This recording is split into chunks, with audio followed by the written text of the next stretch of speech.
Hey everybody, in this lesson we are going to be covering two objectives.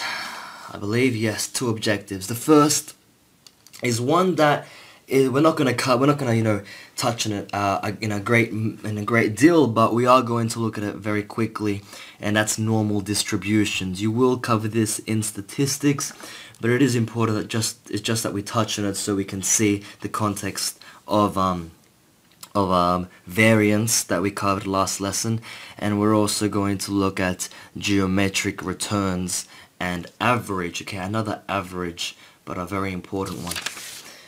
Okay, so let's begin with normal distributions. So let's do a bit of a flow chart. We have assets, right?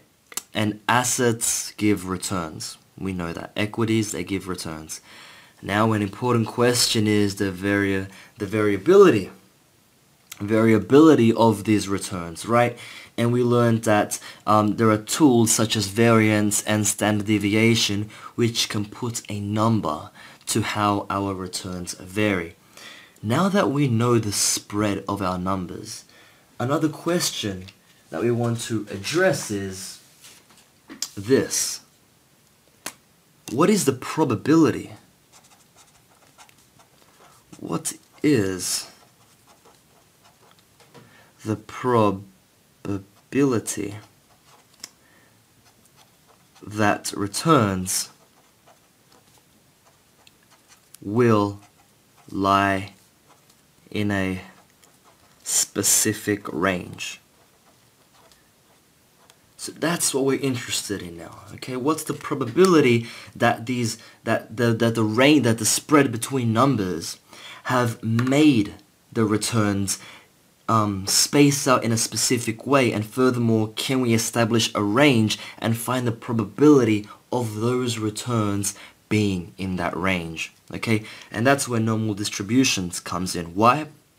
Because it's actually quite amazing, but many sets of numbers, so just get a collection of numbers that have been ordered in a way, like they have been constructed by some natural force, right?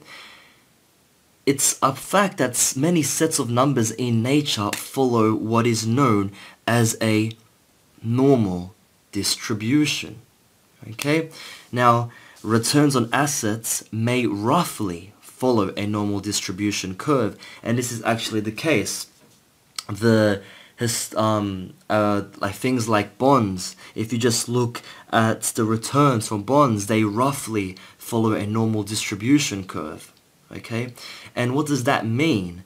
Well, it means that we can use the normal distribution curve to find the probability of the return lying in a specific range. Okay, so let me just draw you quickly what a normal distribution curve looks like, and I'm quite impressed how well I've approximately done this. But yes, the normal distribution curve looks like this. It's a bell-shaped curve, okay?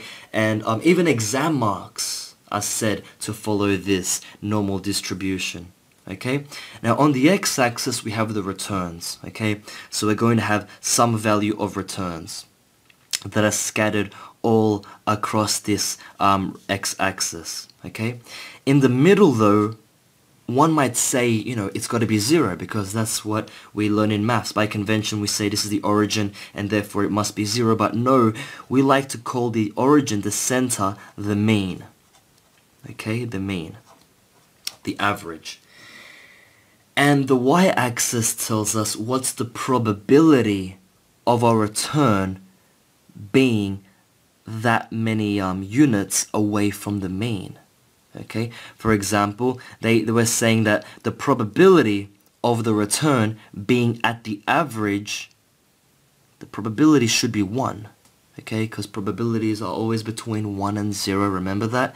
And we're saying that as the returns spread further and further away from the average, we're saying that the probability should get smaller and smaller and smaller. And likewise to the left-hand side, okay? And so that's the beauty of the normal distribution curve. We can use this. We can use this as an index, as something that will tell us the probability. okay? Because it'd be very difficult otherwise to attach a numerical probability number to the spread of returns, okay? But saying, hey, you know what, these are roughly following a normal distribution curve. And what I mean by roughly is that and I'll get a different pen to do this, a different colored pen. Where is it? I'll just use this. Oh, I found it. For example, bonds, they might look something like this. It might look something like this, but as you can see, it'd be very hard to attach a nice function, a nice function to this black curve. But we can use the blue curve as a representation, okay? As a rough representation of what's happening here. Okay, and that's all that's really have to be said about the normal distribution. It's used to attach probabilities to returns in terms of spread. Now we're going to look at geometric returns and average.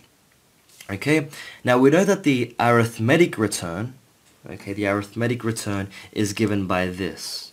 Alright, it's simply the average. Okay, I've done return slash average. We're going to look at this in specific, but I'm just saying that the arithmetic return should be in the form of this, right? We just add up all the returns and we divide it by the number of values we're considering. And that's going to be our best guess. But there's something known as geometric return, okay? And it is important to also learn this, and I'll explain to you why. But first, let's establish the formula for geometric return, and this one is not so simple. It is simple, but the understanding behind it might trick you, but it's not needed to be known. It's the product of 1 plus the return. The return must be in decimal form. So it's 1 plus the return in decimal form times 1 plus another return in decimal form, and we add all, we don't add them, we multiply them all up, and then we take this to the power of 1 divided by t, okay? 1 divided by the number of numerical figures we're considering for the returns, okay? And then we minus this by 1, and that gives us the geometric return. Now, one might ask, why am I learning this return? I've learned this average. Well, this is an average, and this is also an average, and I've looked at this average and we've learned about it and it makes sense. Why all of a sudden do we consider this one? It looks very weird and it doesn't make sense to me. Well, it does have a meaning.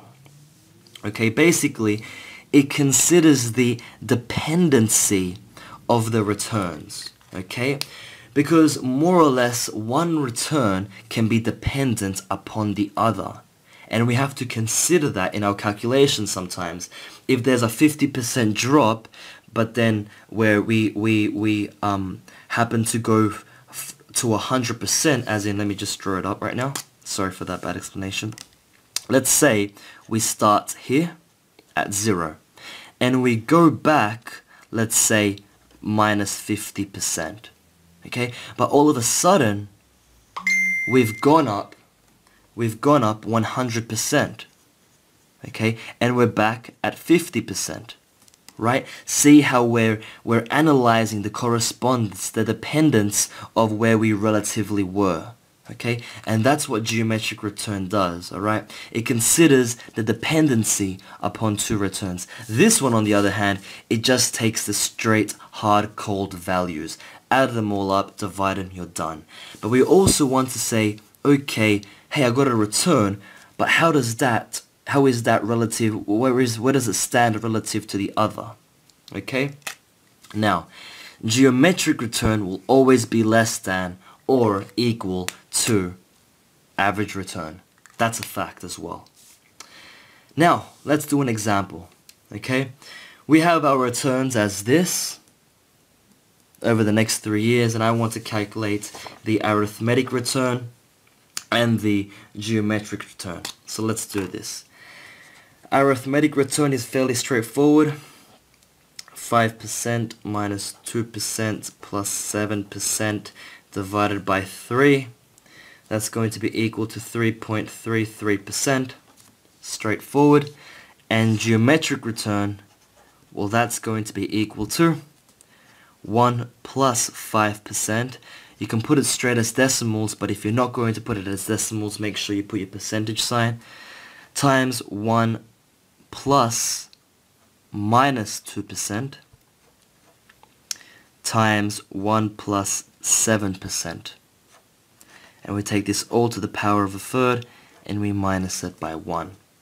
And this is equal to 3.26%. Okay?